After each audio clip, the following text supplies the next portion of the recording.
Bajarse al Moro es una de las obras teatrales españolas más destacables de los últimos 40 años. Ambientada en el Madrid de los años 80, aborda temas como la marginalidad, la convivencia y los conflictos generacionales. Todo ello marcado en el contexto de la transición política y cultural de su tiempo.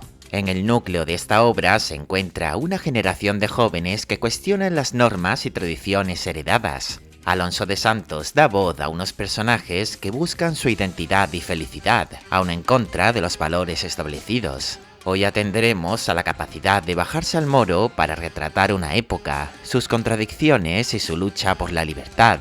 A través de la historia de estos vendedores y consumidores de hachís, conoceremos sus reflexiones en torno a la juventud, la felicidad y las complejidades de la convivencia.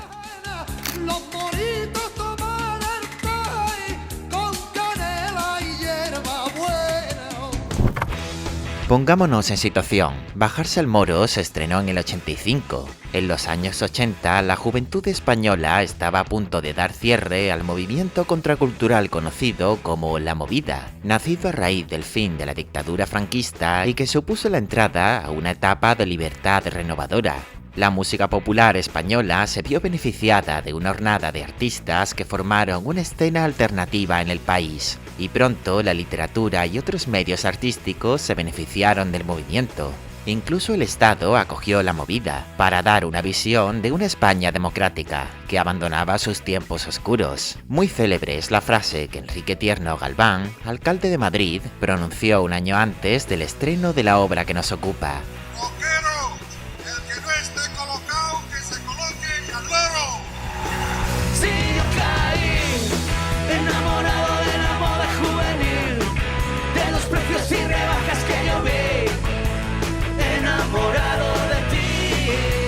Y es que el consumo de drogas se terminó asociando a la movida. Ya en ese entonces empezaba a encontrarse por las calles la heroína. En la misma obra de Alonso de Santos aparecen dos adictos, y no los típicos yonkis zarrapastrosos, sino unos pijos madrileños. Pero el consumo de cannabis viene de mucho antes. Pensemos que España es un lugar muy próximo a Marruecos, el mayor exportador de hachís y polen del mundo, y desde hace tiempo. Era común a principios de siglo que los españoles asentados en el protectorado español de Marruecos lo probasen, y en tiempos de posguerra podía encontrarse a un precio relativamente asequible. Estas sustancias derivadas del cannabis comenzaron a integrarse en ciertos círculos asociados a soldados, exlegionarios y otros grupos que les introducían en la península. Pero pronto su consumo fue más allá de los sectores marginales. Se expandió durante los años 70 con la influencia de movimientos contraculturales como el hipismo. De manera que para los 80 y hasta la actualidad resulta raro el joven que no ha tenido cercanía con esta droga. Pese a que ya existía la marihuana y el hachís de importación nacional, la hegemonía del mercado seguía estando en Marruecos. De esta época es la expresión bajarse al Moro, que da título a la obra. Esto alude a los viajes a Marruecos que muchos jóvenes emprendían para adquirir hachís, transportarlo y revenderlo en la península. Aunque este fenómeno tenía un trasfondo económico, también era percibido como un acto de transgresión y aventura, convirtiéndose en un verdadero rito de paso para algunos sectores juveniles de la época. Es este el contexto en el que se desarrolla la obra, su ambientación en un apartamento del Madrid de Lavapiés. Este barrio, tradicionalmente obrero y popular, se convirtió en un espacio donde convivían la tradición y las nuevas dinámicas urbanas. El apartamento de Chusa y Jaimito actúa como microcosmos de esta realidad. Representa un espacio marginal y cerrado, pero lleno de vida, marcado por una mezcla de caos y calidez. La acumulación de objetos de distintas procedencias en el apartamento, descrito como destartalado, simboliza las diversas culturas y clases sociales que convergen en Madrid. Este espacio también encierra una dialéctica entre el orden y el desorden, que se manifiesta tanto en el ambiente físico como en las relaciones personales de los personajes. Bajarse al Moro gira en torno a la convivencia entre personajes de mundos aparentemente opuestos, los marginales y los integrados. Jaimito y Chusa encarnan la vida al margen de las convenciones sociales. Esta última, además, suele traer al apartamento a todo aquel extraviado de la vida. Así es como llega Elena, un ave de paso en el mundo marginal. Ella ha fumado y le gusta, pero su estilo de vida y educación están marcados por la seguridad y las comodidades de la clase media, lo que contrasta con la experiencia vital de Chusa y Jaimito. Sin embargo, su presencia en el apartamento de lavapiés, cuando Chusa la coge como una más del grupo, y su disposición a participar en el viaje a Marruecos simbolizan un intento de romper con estas estructuras, aunque su tránsito hacia esta otra realidad sea temporal y no afecte a su identidad profunda. Chusa lo tiene claro, Elena la acompañará al moro, pero para que Elena pueda ejercer de camello, antes debe perder la virginidad. Ahí es donde entra Alberto. Aunque vive con Chusa y Jaimito y comparte algunos elementos de su estilo de vida, su trabajo como policía y su reticencia a los trapicheos de los primos lo alinean más con los valores tradicionales. Su uniforme, especialmente su porra, se convierte en un símbolo de poder y orden que contrasta con el caos y la libertad del apartamento. Este objeto también actúa como un elemento de separación entre Alberto y los otros personajes, reforzando lo que será una desconexión progresiva del mundo marginal. La porra funciona como símbolo fálico, y es la desbrigación de Elena por parte de Alberto lo que propiciará el posterior conflicto. Alonso de Santos emplea este tipo de elementos simbólicos para explorar la realidad de los personajes. Merece especial atención la jaula del hámster, mencionada desde la primera acotación. Esta representa el mismo espacio de la obra, toda ella se desarrolla en la misma habitación, y el recorrido de sus personajes parece circular, como la rueda de la mascota. Tanto al inicio como al final, Jaimito continúa con su labor de confección de sandalias, mientras Chusa sale a por papelillos para fumar, y quién sabe, quizá termine acogiendo a otra persona como Elena. La obra nos da la idea de que ella no fue la primera invitada. Ella es la que rompe la convivencia del grupo, no tanto por encamarse con Alberto por medio del pacto sexual, sino por el hecho de ser un elemento ajeno a ese mundillo. El apartamento, aunque desordenado y caótico, se describe como un lugar acogedor, un refugio para quienes se sienten desubicados en el exterior, pues la verdad es que, con todo lo dicho anteriormente sobre los aires renovadores de la movida, lo cierto es que el sistema tradicional no terminó de desaparecer del todo, y los marginados no llegaron a tener un papel en la transición española. Bajarse al moro es, en un vistazo general, la historia de unos chavales que tratan de ser felices con su vida. Es esta una intención que manifestó el propio Alonso de Santos. Y esto es algo tan sencillo de decir como complejo de llevar en la práctica, ya sea dentro de la sociedad o en sus márgenes. Los personajes, jóvenes y soñadores, intentan escapar de los patrones heredados por las generaciones anteriores para encontrar su propio camino. Sin embargo, este intento está marcado por contradicciones y fracasos, reflejando la dificultad de vivir de forma auténtica en una sociedad que impone sus propios límites.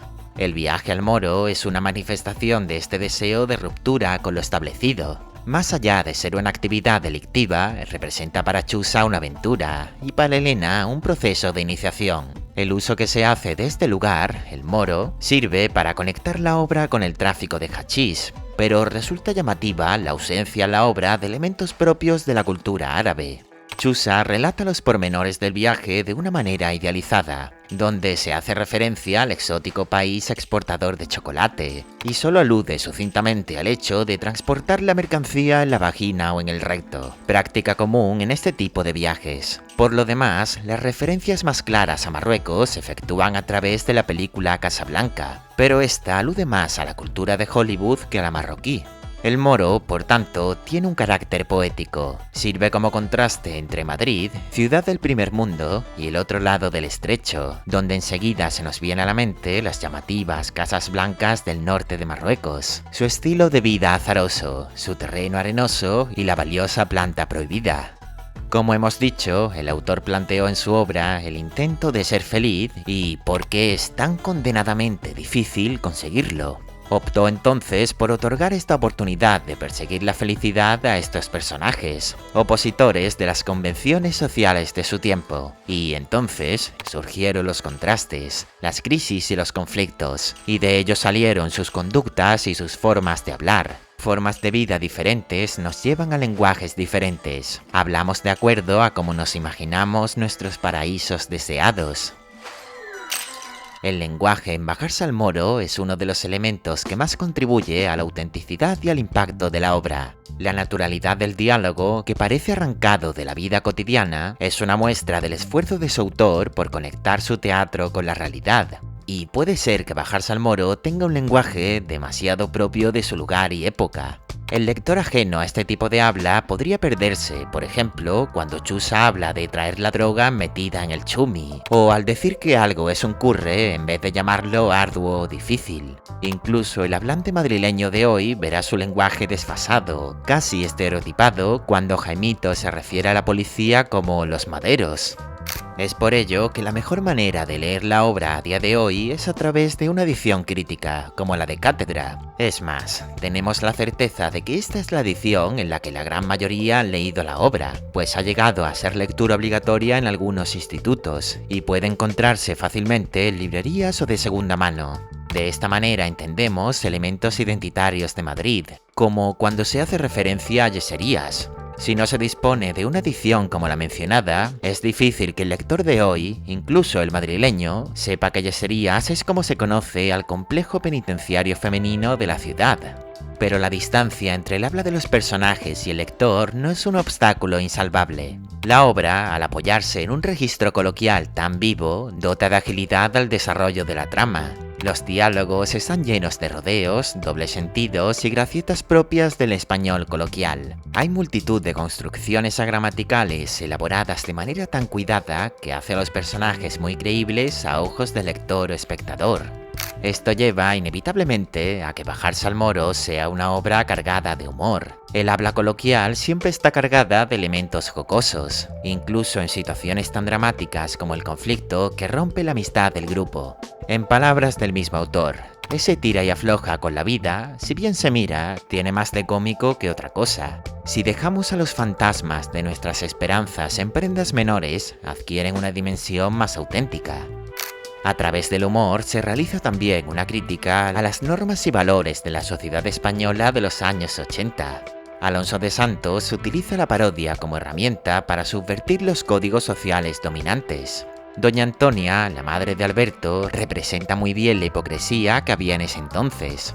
Su familia resulta tan marginal como la convivencia entre Chusa y Jaimito. Ella es cleptómana y alcohólica, su marido está en la cárcel y su hijo tontea con los porros. Pero al mismo tiempo tacha a los primos de inadaptados y participa en una especie de iglesia o secta afín al catolicismo exacerbado promovido en tiempos de Franco. Cuando ve un posible enlace entre su hijo y Elena, hija de una familia empresaria, no duda en fomentarlo para aumentar su estatus social.